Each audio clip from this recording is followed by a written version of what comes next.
Hey, this is Dr. Barrett. Thanks for joining us on the Real Health Podcast. My passion is to help equip you with information that can change your life, the health of your life, and the health of your families. I'm a board-certified chiropractic physician with a passion and emphasis in nutrition and sleep and how to biohack the body to get to a greater level of health. Thanks for listening in to the Real Health Podcast.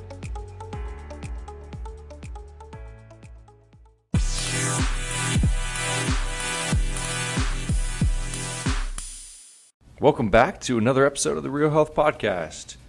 Day 6, and actually we're going to touch base on day 7. Tomorrow is my Sabbath day, so I take a day of rest, silence, solitude in certain parts of the day, and spend it with family. So today, I'm going to cover both days. And I don't expect much to change between these last 2 days.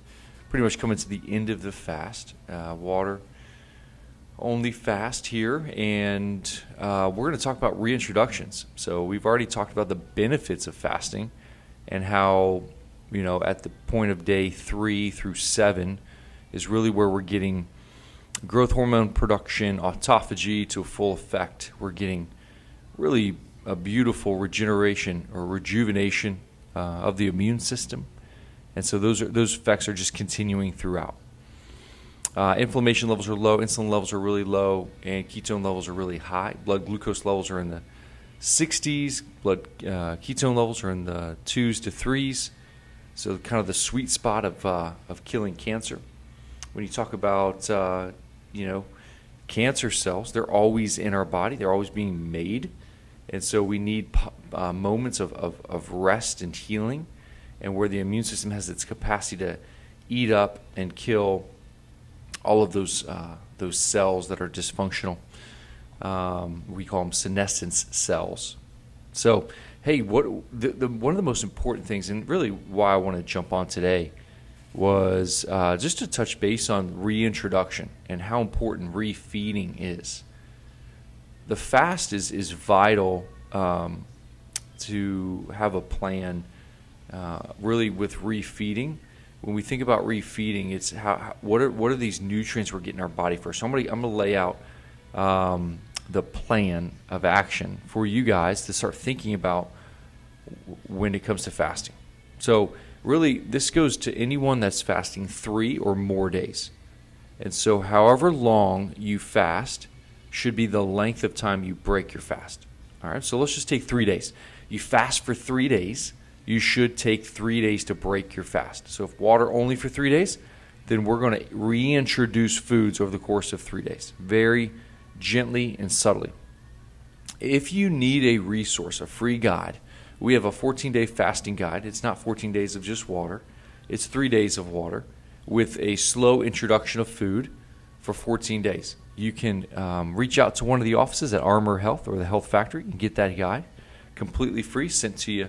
No problem at all. Okay, so going back to it, if you fast for 3, you break your fast for 3. If you fast for 7, you break your fast for 7. So this next 7 days is going to be broths primarily. So when you think about a prolonged fast, it's really you're deprived calorically for up to 2x what you expect your fast to be. So you're doing a 3-day fast. Really, you're doing a 6-day fast to some degree. And so the first day, what we want to introduce, there are some certain nutrients that are fantastic. Okay, the first one is colostrum.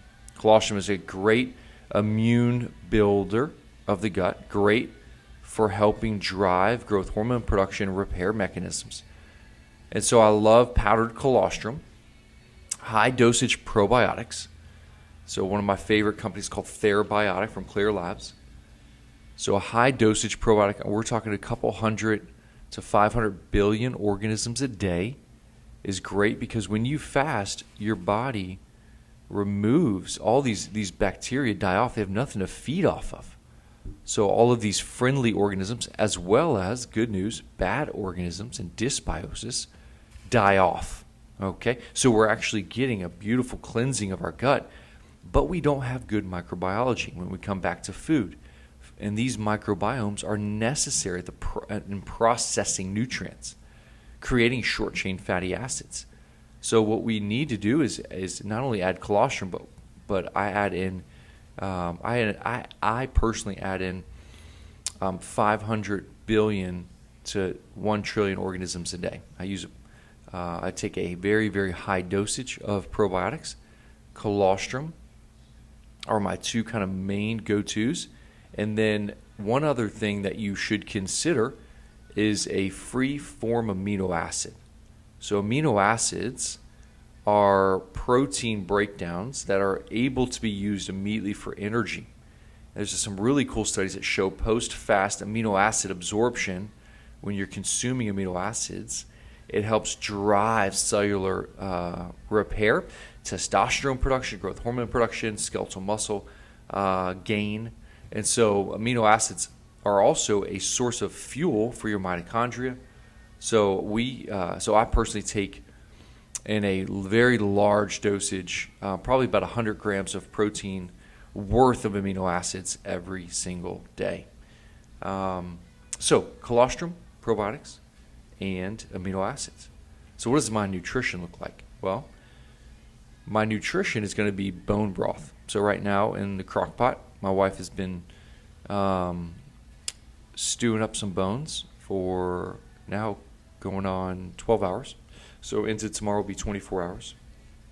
The bone broth is an amazing way to reintroduce food to the gut. So whether it's beef bone broth or chicken bone broth, I highly encourage that being your first, outside of water, your first meal.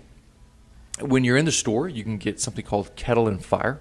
It's a great bone broth. But what you're looking for is, if you're not going to make it on your own, grass-fed beef bones is the way to go, okay? Or pasture-raised chicken. It's obviously organic. And when we consume bone broth, I just add salt, pepper, a little bit of cayenne, and that's it. It's really just liquid. And then over the next couple days, I'll start adding in this week broths with more like mushrooms, carrot, onion, and garlic. And then I'll start adding some more like denser soups, like a coconut milk curry type soup. So you start getting those fats and continue driving the ketone levels. And then after about 5-6 days, that's when I'll start, really start incorporating more foods like smoothies. I will do a lot of kombucha this week, a lot of kimchi, sauerkraut this week. Those are kind of my go-to foods that I'll start reintroducing to my gut, to my body. And then day 7, it's going to be a big old steak. I'll do a steak, sauteed mushrooms, onions, throw that thing on top. Oh, man, it's going to be so good. I cannot wait. And, of course, my wife is going to have to make her chocolate chip cookies. So, hey, this is just kind of a help, hey, this is what to look forward to when it comes to fasting. You don't want to just go 3 days of no food, just water, and then immediately jump into a large meal. It can create what's called a refeeding syndrome, which drives irritable bowel syndromes. So we want to avoid that by slowly introducing nutrients.